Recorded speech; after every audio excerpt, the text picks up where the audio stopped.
Moi, j'ai eu un espèce de réflexe, à peine rentré là-dedans, de commencer à écrire tous les jours, même sur des bouts de papier, n'importe quoi, mais d'écrire pour pas oublier, parce que je me disais, c'est pas vrai, quoi. C'est pas vrai. C'est un monde totalement à part, c'est inadmissible, c'est fou, quoi. Le détenu est recroquevillé nu, dans une mare de sang, au fond du mitard. Il me chuchote. C'est les gardiens qui m'ont fait ça. Qui croire ? En fait, tout est organisé pour casser les détenus, les briser.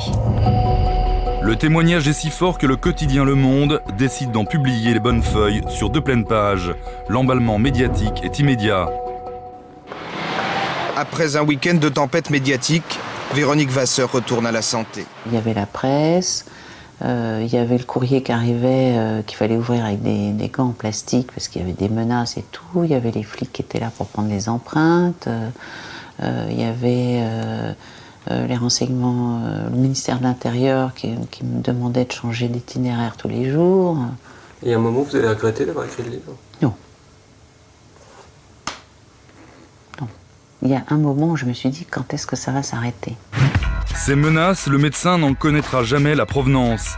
Mais si les médias s'emparent aussi rapidement de l'affaire, c'est parce que dans son livre, Véronique Vasseur décrit un quotidien qu'aucune caméra n'a jamais pu filmer. Les journalistes étant jusqu'à présent quasi interdits en prison. Dominique Simoneau en a fait l'expérience. En 1991, cette éducatrice quitte la pénitentiaire pour rejoindre le journal Libération.